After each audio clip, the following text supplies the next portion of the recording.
ক্যান্সারের কথা শুনলেই বেশিরভাগ মানুষ যেটি মনে করেন তা হচ্ছে এটি একটি মারাত্মক রোগ যাতে আক্রান্তরা মারা যান। কিন্তু 70-এর দশকের পর থেকেই ক্যান্সারে আক্রান্তদের বেঁচে থাকার হার 3 গুণ বেড়ে গেছে, আর এর সবই সম্ভব হয়েছে চিকিৎসা বিজ্ঞানের কারণে। এর মূল সমস্যা হচ্ছে আমরা অনেক সময় ছোটখাটো সমস্যা নিয়ে চিকিৎসকের কাছে যেতে চাই না, বা ওই সব রোগগুলোকে তেমন খুব একটা গুরুত্বই দিই না। এসব উপসর্গগুলোকে আমরা এড়িয়ে চলি, যা আসলে প্রাথমিক অবস্থায় ক্যান্সারের চিকিৎসার জন্য অত্যন্ত গুরুত্বপূর্ণ হতে পারে। ক্যান্সারে আক্রান্ত বেশিরভাগ মানুষই কোনো না কোনো সময় ওজন হারাতে শুরু করেন। যখন আপনি কোনো ধরনের কারণ ছাড়াই ওজন হারাতে শুরু করেন, তখন এটাকে বলা হয় ব্যাখ্যাহীন ওজন হারানো। এটাতে ভীষণ চিন্তার কারণ আছে। কোনো কারণ ছাড়াই 5 কেজি বা তার বেশি ওজন কমলে সেটি ক্যান্সারের প্রথম লক্ষণ হতে পারে। পাকস্থলী বা ফুসফুসের ক্যান্সারের ক্ষেত্রে অতিরিক্ত ওজন কমে যাওয়ার এই লক্ষণ বেশি দেখা যায়। ক্যান্সারে আক্রান্ত রোগীদের সবচেয়ে সাধারণ একটি উপসর্গ হচ্ছে জ্বর। অবশ্য যে স্থানে ক্যান্সার উৎপন্ন হয়েছে সেখান থেকে দেহের অন্যান্য স্থানে ছড়িয়ে পড়া শুরু হলে তখন প্রায়ই জ্বর দেখা দেয়। ক্যান্সারে আক্রান্ত সবাই কোনো না কোনো সময় জ্বরে ভোগেন। বিশেষ করে যদি ক্যান্সারের চিকিৎসা প্রতিরোধ ক্ষমতার উপর প্রভাব ফেলে, তাহলে জ্বর অনেক বেশি হয়। অনেক ক্ষেত্রে জ্বর ক্যান্সারের প্রাথমিক উপসর্গ হতে পারে, যেমন লিউকেমিয়া বা লিউফোমা। এখানে ক্লান্তি বলতে বোঝায় চরম ক্লান্তি ভাব, বা বিশ্রাম নেওয়ার পরেও ক্লান্তি দূর হতে চাইছে না।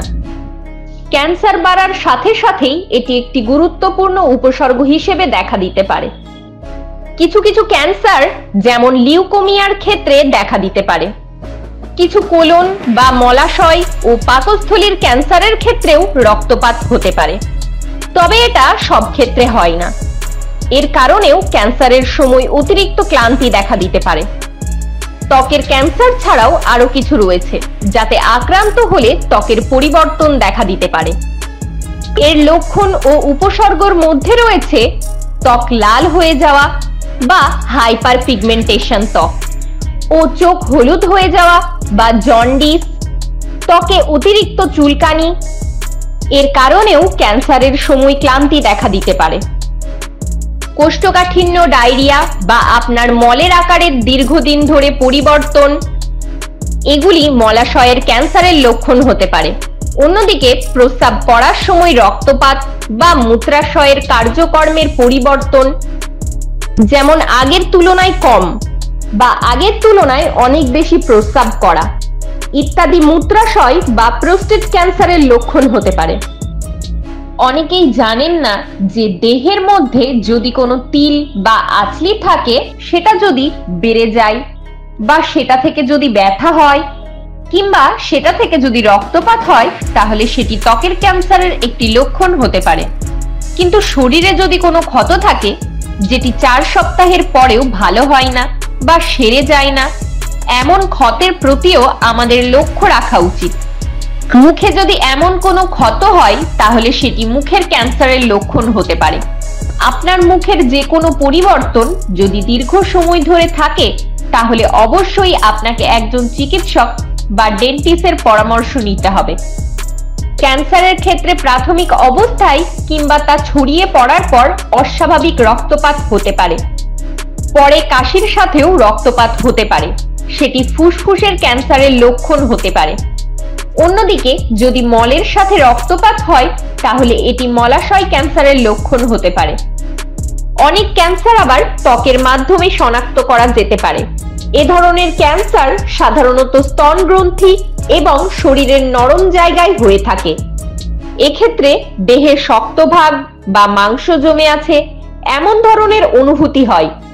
এটা এসব ক্যান্সারের প্রাথমিক উপসর্গও হতে পারে। এছাড়াও ক্রমাগত বদহজম বা কিছু গিলতে গেলে সমস্যা হলে সেটি পাকস্থলী বা গলার ক্যান্সারেরও লক্ষণ হতে পারে। তবে যাই হোক না কেন, এই প্রতিবেদনে উল্লেখিত সব উপসর্গই ক্যান্সার ছাড়াও আরো অন্যান্য অনেক কারণেই দেখা দিতে পারে।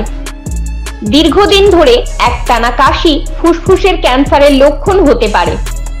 সপ্তাহের পর সপ্তাহ কাশি চলতেই থাকলে আপনি অবশ্যই চিকিৎসকের পরামর্শ নেবেন।